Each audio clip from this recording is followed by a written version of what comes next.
Alright, so in this video we'll be learning how to do basic math in C++. So let's get started. So we're going to look at the different arithmetic operators, including some notes on division and precedence and associativity. Then we'll look at the assignment operators and how they relate to the arithmetic. And then lastly, we'll look at increment and decrement operators. So first are the arithmetic operators that you're probably well familiar with, like addition, subtraction, multiplication, division, and then this modulus. What these basically do is you have your expression on the right of the equal sign, and it's gonna evaluate it mostly how you'd expect it, and it's gonna store it in that variable name on the left. The only one that you might not be familiar with is the modulus at the bottom, with the percent sign as the operator. And what that is it's like division, but instead of giving you the quotient, it's going to give you the remainder. So in this example, int odd or even equals 17 mod 2, the remainder would be 1. So we're going to actually look at this. There you go. So I've already written some code with these examples in it, and we're going to compile it. We're going to run it, and so we're going to see what these all return as. So this is mostly what you'd expect from this, except with the division example, and that is, yeah, it should output 2.5, 5 divided by 2, but it outputs 2 instead. So why is that? There's two reasons. The first is obviously we're storing the result in an integer. If we want to have decimal places, we need to be the double data type. But then also, even then, when you divide two integers, the result will also be an integer. So even if it was our variable was of the double type, we'd need to fix that too. And to fix that, we need to make sure that one of the values in the expression is a double, either directly or by using a static cast. And by the way, when these decimal places are cut off like this, we often refer to it as truncation. So let's look at the static cast now to see how we can fix this particular error here with the truncation. So yeah, first integer to double, of course, and then you're going to go in front of one of your integers. You're going to type static underscore cast, and double in the angle brackets, and then put parentheses around this number, save it, and then we're going to recompile. Yeah, okay. And now if you compare, it went from 2 and now it's 2.5, which is what it should be, 5 divided by 2. When you have multiple operators in a single expression, the order of operations come into effect. You probably know these already, but let's review it. So the order of operations in most to least precedence is the parentheses. So anything inside your parentheses is you're going to evaluate first. And then next is exponents. And then after that, it's the multiplication, division, and modulus. And then lastly is the addition and the subtraction. If operators have the same precedence, they'll be evaluated left to right. That's the associativity. And we have an example here, which we will run. And just for fun, if you want to try to guess the value before we print it, let's see.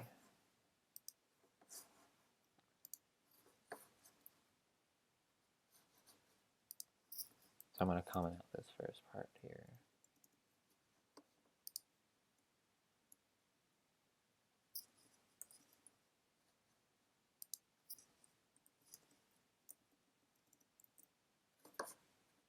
Okay, so we have that example from the slides here too.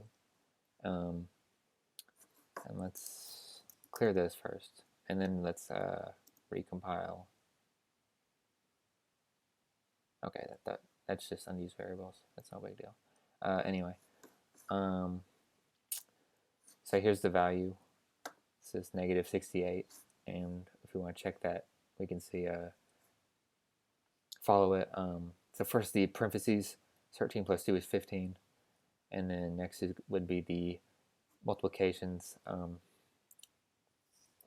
15 times 5 equals 75, and then next it'd be the 6 plus 1 here is 7, and then it'd be 7 minus 75, leading us to negative 68.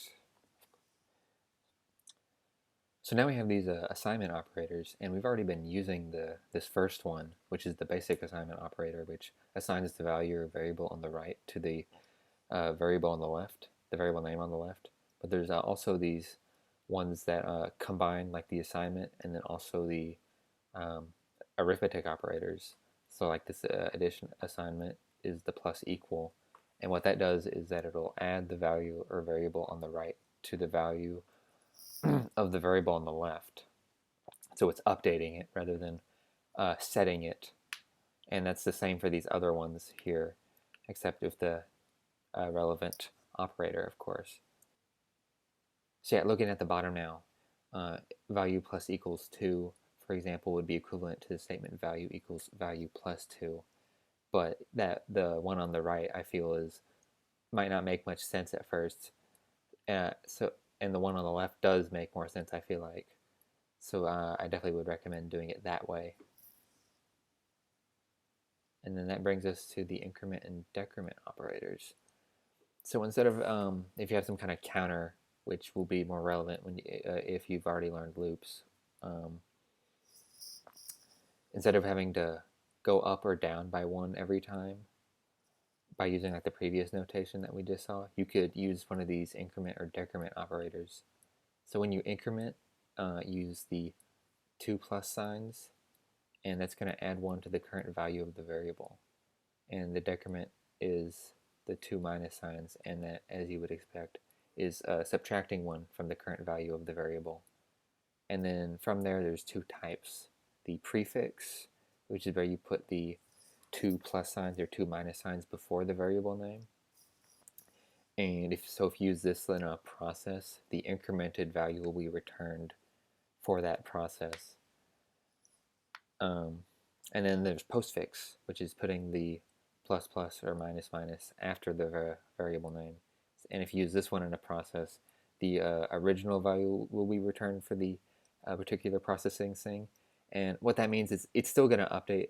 It's still going to be incremented or decremented by 1. But like if you're printing it out, you're going to see that original value instead of the newly updated value. And we can look at that right now, in fact.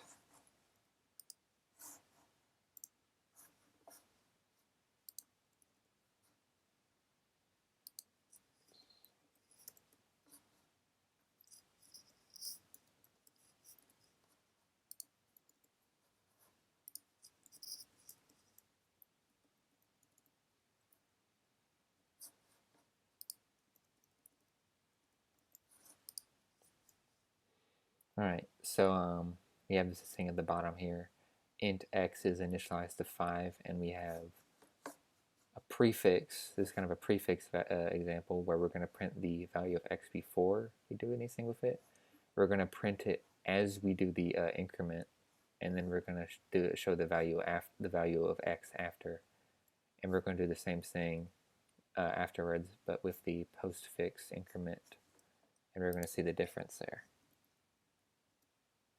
Compile, run. Right. So we're looking at the prefix part. X value starts out as 5. We print it out as we do the prefix increment, and we see it's been updated as 6. And it's going to stay 6 afterwards. But then when we go down to the postfix part, see x starts out as 6. We do the postfix increment, but when we print it out here, it's returning x at before the increment, so we're still 6. But when we print it after, then it's been incremented. So we see it ends out as 7 here. So that brings us to our practice for this lesson. So the practice that I'd like you to do is to write a program that declares and initializes around 5 variables, and those variables should either be integers, doubles, or a mix of them. And I want you to make a sum variable that you add all those variables to, and then from that you calculate the average, and then display those values. Depending on what kinds of values and data types you use, mainly doubles, your add could have a lot of decimals and be messy. And there's a way to fix that issue, which I'll show you how to do. So don't sweat it too much if you don't get that part. But if you want to try to do that now, I will start working on it myself, and I'll have a timestamp of when I'm done, and for what you want to compare. All right.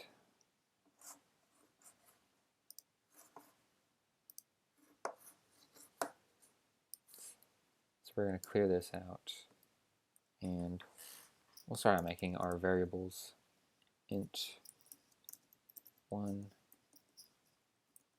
13, double, value 2 equals 63.2,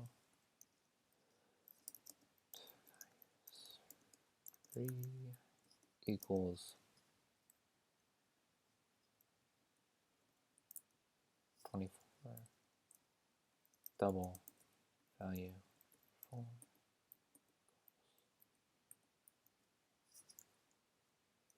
and then lastly our fifth value. Right, and then we want a sum variable, and that'll be a double. Yeah, so initialize that as 0. All right, so we have all these. So now what we're going to do is use the plus equal to increment our sum with all these values. So sum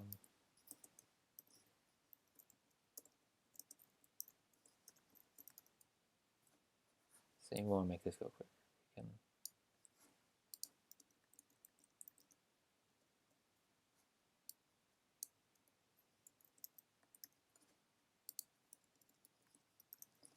we are just doing this 5 times. Okay, and now we have our sum should be done. And make our average now, average variable, and our average is going to be the sum divided by however many variables you made. We made 5, so we'll put 5. All right, and then now we just have to print it out. And I will print it out first with the whatever messy values we get, and then I'll show you how to fix it. Sum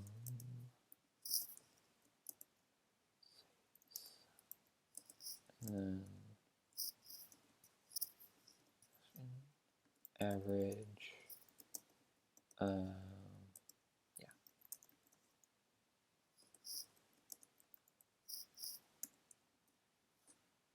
Okay. So assuming I haven't made any dumb mistakes, should be ready to see this in action. There you go. Compiled. Run. And this actually doesn't look too messy, but just in case you had messy values in yours, I will show how to make this, how to control how many of these decimal places you get. So we'll try to get down to 2 decimal places. So to do that, you're going to need one of these preprocessor directives at the top. Pound include IO manip. That's short for IO, input output manipulation. We're going to use standard fixed and standard set precision. Okay. So we'll preface this with, go to your c-out here, go fixed, set precision, and that's a function. So put however many, when you have the fixed and then you do the set precision, you can put inside these parentheses however many decimal places you wanted to go to. I wanted to go to 2 decimal places, so I'm putting 2 in there. So now our average should go this last 6 shouldn't be here anymore when we compile next time.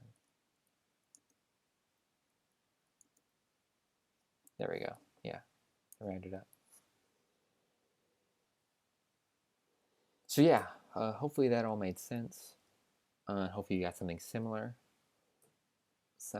If you have any questions or comments, feel free to leave them below. I'll see you guys next time.